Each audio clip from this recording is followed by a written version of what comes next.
Hi, good morning, Bill. First of all, thank you so much for supporting us during this tough time and having the patience of watching these videos remotely. I'm going to break this down into a few short videos for training. The first one is going to be on the filtration and keeping the sprayer clean. We're going to have three lines of defense. The main strainer that you're aware of. Whenever you're putting anything in the tank, please make sure that we pour it through here first. The second line of defense is going to be the strainer from the suction line.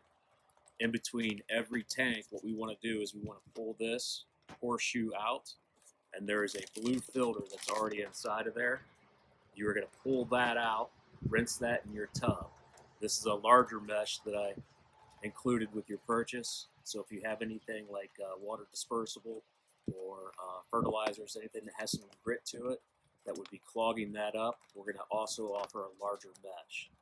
So if it gets through the main strainer, if anything gets through here, we have a third line of defense, which is on the back side of the sprayer, which is going to be a smaller mesh.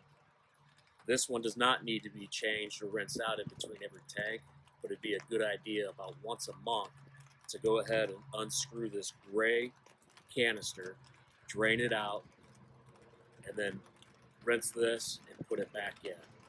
And then there's another option, but I never put it in the nozzles, where you could put a mesh tip inside the nozzle, but those clog up pretty easily. So that's pretty straightforward with the filtration. Always pour it through the strainer at the top, clean out the filter in between every tank, and then monthly, roughly, you're going to clean this one out as well.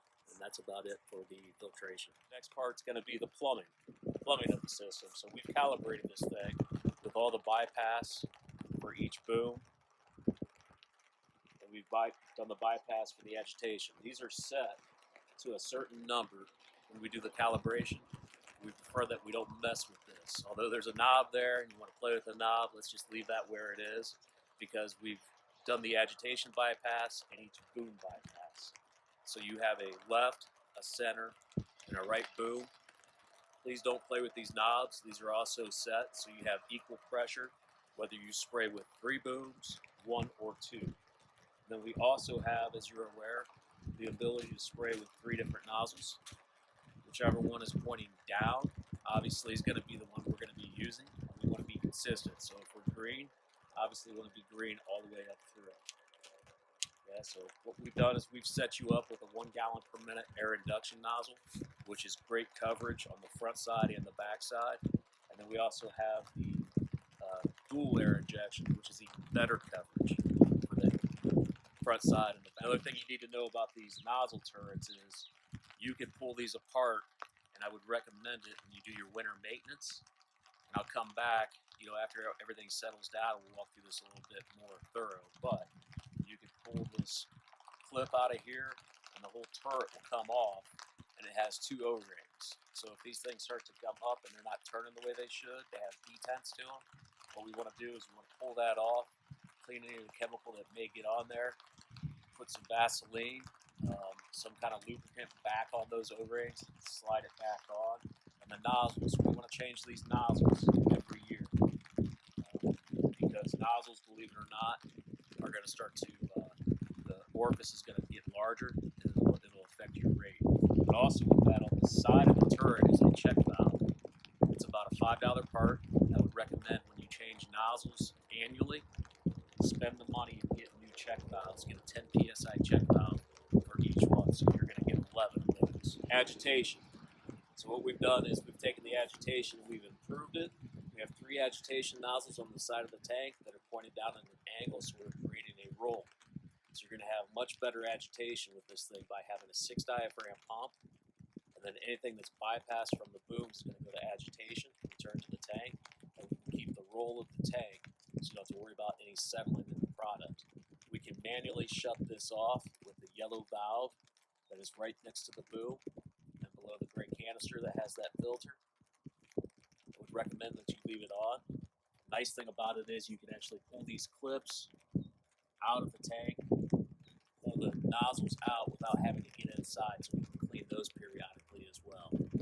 When the level gets down to about a 30-gallon mark, you can shut agitation completely off at the dash, and the slush in the tank will take care of your agitation, so you don't get any of the foaming or the controls of this machine. So the nice thing about it is everything is right here at your hands. We have gotten rid of the master boom on the floor. It is a red switch that's going to be rested right with your thumb, and it'll be in full contact with you at all times, so you can shut it on and off. Individual boom control. We have a left, a center, and a right, just as before. And then the master boom again on the right-hand side. If you look down in here, we have the pump switch, the agitation, and the increase and decrease for setting our rate and setting our pressure. Up here is going to be our boom control for raising and lowering, for the left obviously and the right. You have a pressure gauge. We want to be able to spray roughly. Their optimum pressure gauge is going to be 40 psi with these nozzles. And again, as you speed up or slow down, it may climb or drop, but we're still maintaining that rate. That's the beauty of this machine. You also have a throttle lock. So if you are spraying fairways, second gear, you don't want to wear yourself out. You can set yourself to a speed that's comfortable with you. Press, it'll lock in. You can take your foot off. One word of caution: when you shut it off, make sure your foot is on the accelerator, because it'll let go, and I don't want you to lunge forward. The improvements on the 1750 compared to the 1250 that I know you've run before.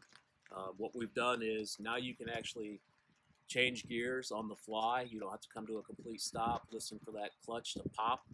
You can shift on the fly.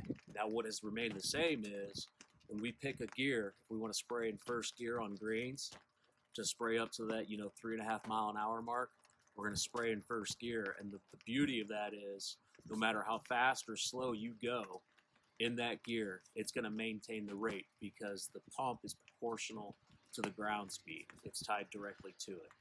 If you go to second gear and you pick a different rate, anything in second gear is going to be in that rate no matter how fast or how slow you go. But just keep in mind, if you switch from first gear to second, you may have to adjust your rate again. Info center. This is going to give you all your service. This is also going to be your control for your calibration. It's going to be the readout for the spray itself. Just a quick walkthrough for you. If we press the right button and press the I indicator, it's going to take you to the main menu for calibration, for settings, where we can change it from gallons per acre, gallons per thousand for turf, or liters per hectare for across the pond. Service is going to give you some counts. What it'll do, it'll be indicators if you need to work on it, and it gives you some thoughts. We can work through this screen with service and find out exactly what's going on with this machine. It also has the service reset value in there as well, where if you go down to the hours, it's going to give you the machine runtime, the key on, and then the service due in 48.4. The reason for that is small air-cooled engines, every 50 hours we want to change that oil. To back out of a screen, there's a door icon that we can constantly back out, treat it like a warehouse. This next screen, I pressed the right button and I brought up the icon for the tank. It'll tell you in the beginning, if you want to put 175 gallons, it'll count down to 0. That way you know how much you have left in the tank at any quick glance.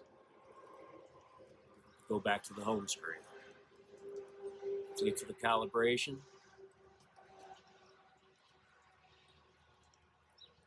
you can put a test speed in here. And what I would recommend at the beginning of the day is to go to this test speed, put it in neutral, set your parking brake, turn on your pump and your agitation, and throttle lock, put it to the floor and lock it in.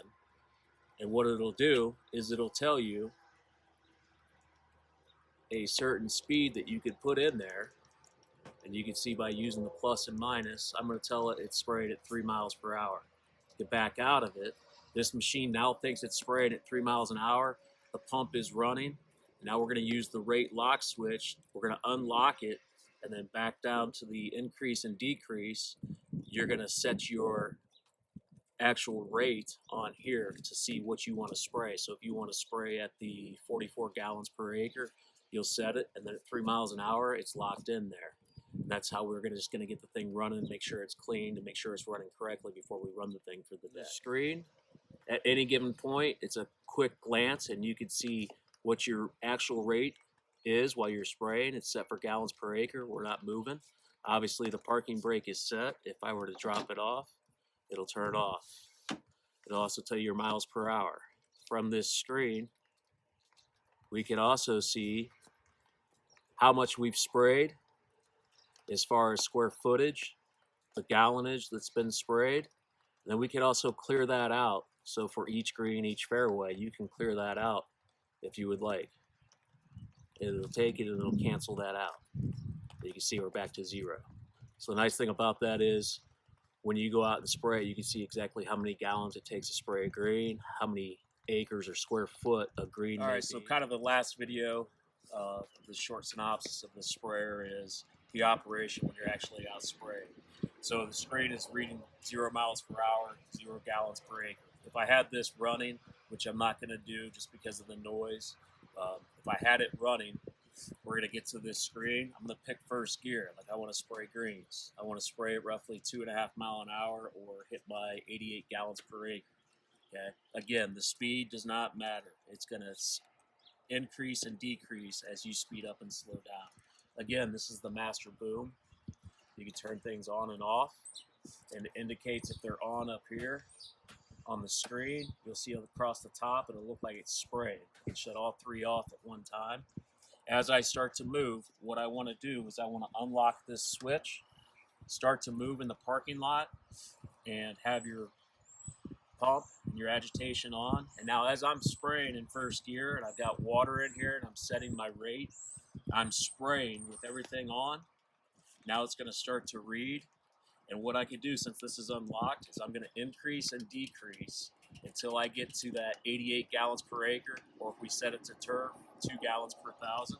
Once we get it to where we want it to be, we are then going to lock this switch out. And now we know our rate is locked in first gear, and I can go out and I can spray.